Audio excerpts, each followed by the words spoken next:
My next guest landed an interview that could very well be a game changer in the case against Darren Wilson, who is the officer who, in fact, was the one who shot Michael Brown. Now, the caller to a radio program identified herself as Josie. She spoke to Dana Loesch on her show and recounted Wilson's side of the story.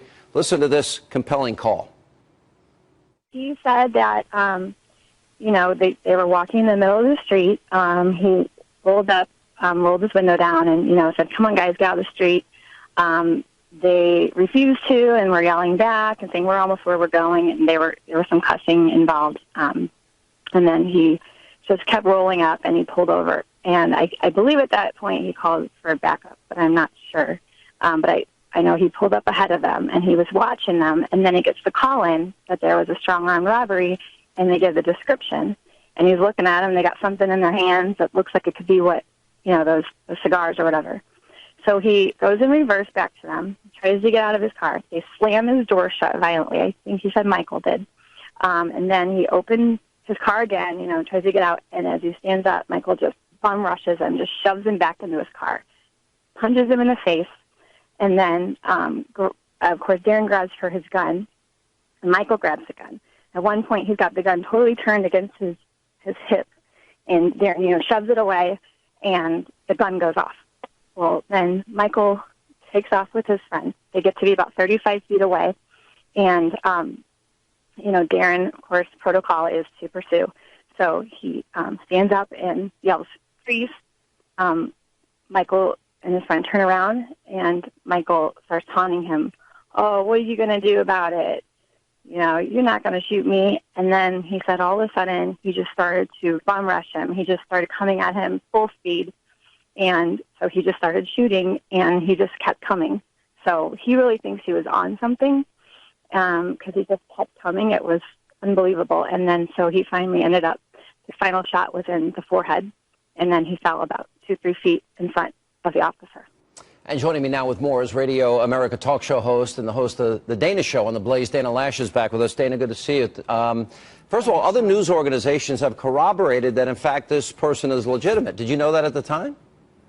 No, I had no idea, and this is what the bizarre thing is, Sean. This was on air. This was last Friday, and this individual, this woman who is claiming to be a friend of Darren Wilson, and I said at the time it was unverified, it was unvetted. She just called into my radio show. My Friday is Open Line Friday. She called and was able to get through into my radio show. My call screener gave me the heads up that said something's a little weird with this one. She admitted right out of the gate that she was using a fake name, but she says that she's a friend of Darren Wilson's. And so, I made it very clear to the listening audience that this was an unvetted caller. However, it was an exercise in curiosity. If this is somebody who's just fibbing, if she's just a kook and, she could just speculate to the wind, it doesn't mean anything. But if this is this weird instance where it could be a legitimate person, I'm curious to see whether or not what she says matches up to what the results of this investigation are going to be. The use of force report, the incident report. And I thought listeners might want to see that, and readers might want to see that as well. There's two other things that make this very interesting to me. Number one is that other people have corroborated that story and that person, that she, in fact, was close to Darren Wilson, the police officer. The St. Louis Post-Dispatch reporter said that there were at least 12 sources. As I understand it, they're pulling back a little bit on that, but there are other sources, apparently, that do corroborate the police story? And I was watching that whole thing with Christine Breyer of the St. Louis Post-Dispatch as well, and that was something that she had initially tweeted last night, and then earlier today she said that it didn't meet the standards for publication, and I'm not quite sure what that's all about. I've heard a number of things from different news agencies who said that they've been talking with law enforcement, but all I know is that when this individual called in, I made it very clear that it was an unvetted, unverified source, but I wanted to see what they had to say, what she had to say. And here's the other thing, Sean, after this, before we even put this woman on air, I wanted to make sure that I had a phone number. I wanted to make sure that I had a number, and that she would pick up at this number. I'm not just going to put anybody on air that says they're a friend of whomever. Listen, I think it was a responsible thing to do the way you handled it. I'm just running out of time. When I first heard the 3 eyewitnesses that said, oh, he put his hands up, meaning Michael Brown, and I said on the air, that's pretty compelling. That's going to be very difficult for the police, you know, if you have eyewitnesses saying that. The story now is beginning to change a little bit with the person that you talked to, and if there are other eyewitnesses, as the St. Louis Post-Dispatch reporter did say that there were, there's also another witness conversation that was unknowingly captured at the scene that was put on YouTube, where you have a witness saying, oh, meaning Michael Brown, doubled back towards the cop. Let me play that tape. How you get from there to here? Because he ran. Police were still in the truck. They came this way? No, he right there. Police still in the truck. Like, I don't know. He was running this way? Why his body come this way though? In that truck. Yeah, him and the police. I mean, the police was in the truck. He was like over the truck right now. So then he ran. Police got out and ran out. The next thing I know, he coming back towards me. Police had his gun drawn already. Oh, the police got his gun. They got to eat. I ain't dead. I got to eat. Police kept dumping him. I'm thinking that the police missing. Like, he's like... Lord rest his soul. He gone. Like, his also dumping him. There go his mama out there. Police fired shots, Next thing I know, I'm thinking he missing. The police shot him. Next thing I know, I'm thinking he missing. He started running. The police saying, well, the guy saying he doubled back. Now, there's two things that are corroborated there. Number one, that there was a struggle in the car first. That's where the first shot went off. And that this changes the scenario. It goes from, and you have two diametrically opposed stories here, Dana. One is that that Michael Brown put his hands up, and the other one is that, no, he was charging the police officer, which would then make this potentially a justifiable use of force, which didn't exist when we first heard the first three eyewitnesses, right? Right, that's absolutely right. And those other witness testimonies, I would like to see if those match up to these as well. And that YouTube audio that you played, Sean, I saw that after this call even, and there were a couple of websites that noted the similarities in what was witnessed, what was being said with that. Dr. Bodden showed that all 6 entry wounds were in the front, 4 in the right arm and 2 in the head. Not a single shot was fired at Michael Brown's back. Secondly, it tells us that there were 6 bullets that hit Mr. Brown. But what we do not know is how many rounds were actually fired by the police officer. There may have been warning shots. We never recovered the bullets from not only those extra rounds, but even from the autopsy, only 3 bullets were recovered from the body. So there are still 3 bullets that are missing. And they probably left the body and they just have not been found. Well, 4 of the shots hit Michael Brown in the right arm. I would guess that those were the police officer's attempt to stop him, not to use lethal force, but to stop him. And my hunch is that it did not stop him. He was still moving, and the police officer, perhaps fearing for his life, felt that he had to shoot him in the head. And in fact, the 2 shots to the head were very critical. The last shot that hit him on the crown of the skull, the very top of the skull, was lethal.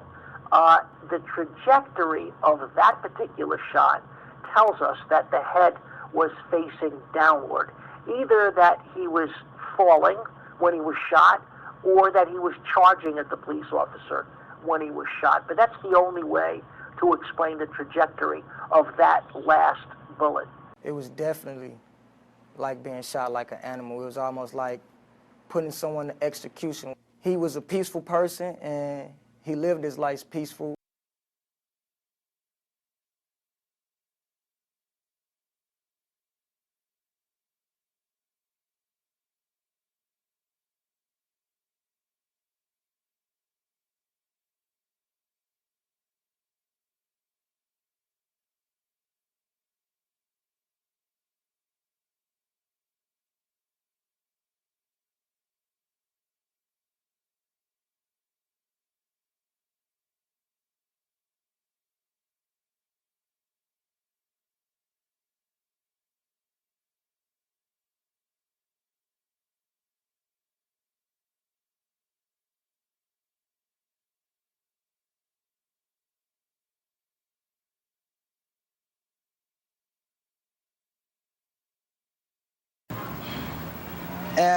Now you said this, when you said Michael's hands Go ahead. I'm sorry. Go ahead. Mike's hands are filled with cigarillos because we have cigarillos in our hands. So his hands are filled. His hands are not free. Yeah? And he's turning around now. At this moment, he hands me the cigarillos like he says to me, hold these. And I grab them out of his hands. And I'm still standing in the door right while they're doing all of this tugging and pulling, not wrestling, as they say. It was more like tug and pull because he's trying to pull Big Mike, my friend, and my friend's trying to pull away because we really don't understand the manner the officer is addressing us. And the bullet did strike my friend. He was never inside the car when the bullet struck him because we was, at this moment, when he pointed the gun at us, it kind of stood us back like he has a gun pointing at us for no reason. And he still has his hand on my friend Mike the whole time. He never let his grip go with his left hand, but now he's pointed his weapon at us in a threatening manner. At no time of the altercation did my friend Big Mike make a verbal threat at the officer. No time did I make a movement or gesture like I was going to jump in the altercation. No time that I felt like the officer's life was really in that much danger for him to pull out the gun first before any other weapon that he had to stop what was going on. So after the first shot went off, I stepped back and I look at my friend and I see the blood coming down his right arm. So I know that he was hit. And when I see him, my eyes get big. He looked at me because he didn't even look at himself because he in shock. We both in shock from hearing the gun so close that he looking at me and I'm looking at him and he see my eyes get big and the officer let go. And that's how we were both able to run at the same time because it's almost like the officer didn't mean to shoot him, but he was trying to stop us from committing no crime at all. I don't know what we were doing for him to pull out his gun. I could tell the officer was in shock because it took him at least 2 or 3 minutes before he initially got out the car after the first shot. It was almost like he had to make a judgment call or think about what he had just done or just saw. And while I'm stooped down behind the vehicle, my friend Big Mike's run past me. He sees me in plain sight. He looks down at me and say, "Keep running, bro," verbatim in his exact words. And he's still running.